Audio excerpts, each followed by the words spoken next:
நிறைய அளவிச்சிட்டு பாரு. இந்த அடிதடி ரத்தம் எதுவும் என்ன விட்டு போல. சம்மர் வந்தாச்சு. What's your plan for this holiday? எங்க கிட்ட விட்டுருங்க, நாங்க பாத்துக்கிறோம். GT Holidays. GT Holidays, South India's #1 travel brand.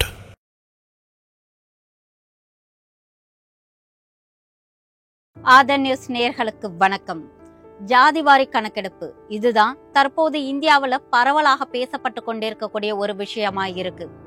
இந்தியாவுல ஜாதிங்கிறது வெறும் சமூக அடையாளம் மட்டும் இல்ல, அரசியல், கல்வி, வேலைவாய்ப்புன்னு அனைத்திலையும் தாக்கம் செலுத்தக்கூடிய ஒரு மாபெரும் சக்தியாகவே இந்த சாதிகள் இருக்குது. சாதிகள் இல்லையடி பாப்பான்னு பாரதி சொன்னாலும், சாதிய ஒழிப்போன்னு அரசியல்வாதிகள்லாம் மேடைகள்ல அனல் தெரிக்க பேசினாலும், இங்க ஜாதி தான் எல்லாத்தையும் நிர்ணயம் பண்ணக்கூடிய ஒரு மாபெரும் சக்தியாயிருக்குது. கல்வி கூடங்கள்ல தொடங்கி அரசியல், வேலைவாய்ப்பு வரைக்கும் அனைத்திலும் சாதி ஒரு முக்கிய அங்கமா வகித்து கொண்டுதான் இருக்குது.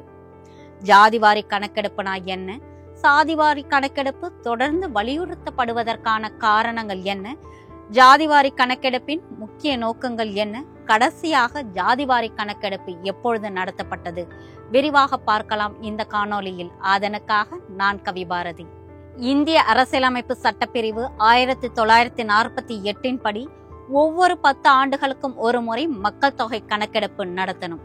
1881 1931 வரைக்கும் ஒவ்வொரு 10 ஆண்டுகளுக்கும் ஒரு முறை மக்கள் தொகை கணக்கெடுப்பு ஜாதி விவரங்களோட கணக்கெடுக்கப்பட்டுச்சு. அதன் பிறகு 1941 போர், ஜாதி எண்ணிக்கை மாறுபாடு போன்ற பல காரணங்களால 1941 எடுக்கப்பட்ட மக்கள் தொகை கணக்கெடுப்புல ஜாதி பத்தின விவரங்கள் சேர்க்கப்படல. இதன் பிறகு சுதந்திரத்திற்கு பிறகு இந்தியாவுல 1951, 1961, 1971 2011 வரைக்கும் ஒவ்வொரு 10 ஆண்டுகளுக்கும் ஒரு முறை அரசு மக்கள் தொகை கணக்கெடுப்பு நடத்துச்சு. ஆனா இந்த மக்கள் தொகை எதிலுமே சாதிய பத்தின விவரங்கள் பதிவு செய்யப்படல. இருந்த போதிலும் பட்டியலினம் மற்றும் பழங்குடி மக்களுடைய கணக்கெடுப்பு மட்டும் தொடர்ந்து நடத்தப்பட்டு கொண்டு வந்துச்சு.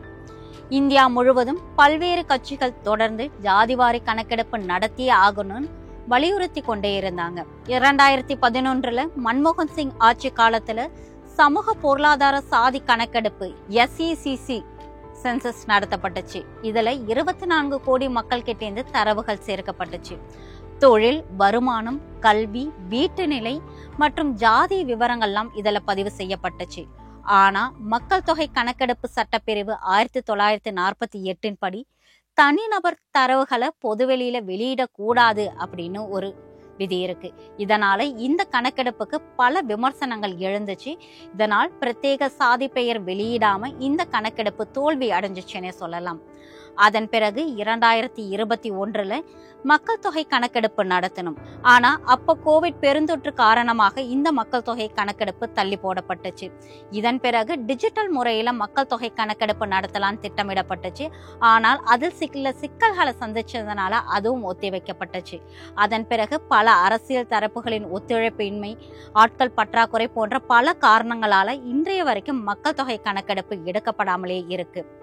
இந்த நிலையில தான் தற்போது மக்கள் தொகை கணக்கெடுப்போட சேர்த்து ஜாதிவாரி கணக்கெடுப்பையும் நடத்தணும்னு பல வகையில கோரிக்கைகள் முன்வைக்கப்பட்டு கொண்டே இருக்குது. மக்கள் தொகை கணக்கெடுப்பு மத்திய அரசு நடத்தாவிட்டாலும் மாநில அரசை நடத்துவோன்னு சில மாநிலங்கள் சொன்னாலும், அதற்கான பதிலை 90 வருடங்களுக்கு பிறகு கண்டெடுத்த மாநிலமா பீகார் திகழ்ந்துச்சு. சுதந்திர இந்தியாவுல 1931 பிறகு ஒரு முறை கூட முழுமையான ஜாதிவாரி கணக்கெடுப்பு நடத்தப்படல. ஆனா 2022 பீகார் அரசு தனிப்பட்ட முறையில இந்த ஜாதிவாரி கணக்கெடுப்பை தொடங்கினாங்க. இந்த கணக்கெடுப்பு 2 கட்டங்களா நடத்தி முடிக்கப்பட்டுச்சு. முதல்ல வீட்டு கணக்கெடுப்பு, பிறகு சாதி விவரங்கள் கொண்ட கணக்கெடுப்புன்னு வெற்றிகரமா இந்த ஜாதிவாரி கணக்கெடுப்பை அவங்க நடத்தி முடிச்சாங்க.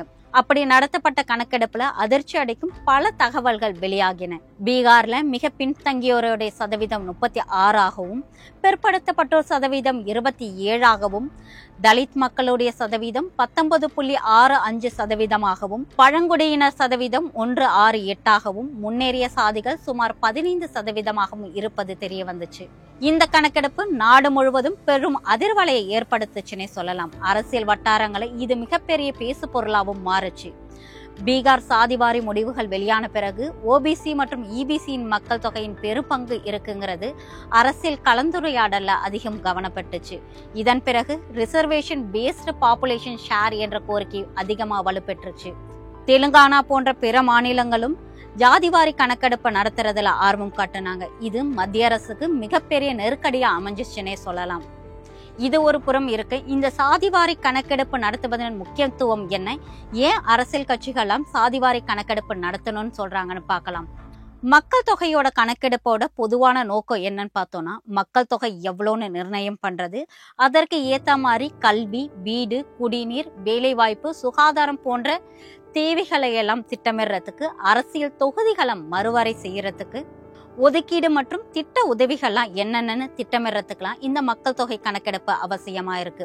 அதுலயும் குறிப்பா இந்த சாதிவாரி கணக்கெடுப்பின் நோக்கம் என்னவா இருக்கு அப்படின்னா, 1931 வில்லியம் காம்பெல் தலைமையில் தான் கடைசியா சாதிவாரி கணக்கெடுப்பு நடத்தப்பட்டுச்சு. இன்றளவும் அந்த அடிப்படையில தான் அரசியல் ஒதுக்கீடு போன்றவையெல்லாம் நிர்ணயம் செய்யப்படுது. இடஒதுக்கீட்டை நெறிப்படுத்தவும், உள் ஒதுக்கீட்டை தெளிவுபடுத்தவும், நலத்திட்ட உதவிகள் தேவையானவருக்கு சென்று அடைவதை உறுதிப்படுத்தவும், சமத்துவமின்மைங்கிற கருத்து ரொம்ப நாளா நிலவிக்கிட்டு வருது. இந்த கருத்தை சரி செய்யவும், நீண்ட காலமாக நலத்திட்ட உதவிகள் கிடைக்க பெறாதவர்களுக்கு கிடைக்கவும் இந்த ஜாதிவாரி கணக்கெடுப்பு வழிவகை செய்யுது. இது மட்டும் அல்லாமல் பின்தங்கிய சமூகங்கள் எங்கு உள்ளன என்பதை தெளிவாக கண்டறியவும் இந்த ஜாதிவாரி கணக்கெடுப்புங்கிறது மிகவும் முக்கியமான ஒன்றாயிருக்குது.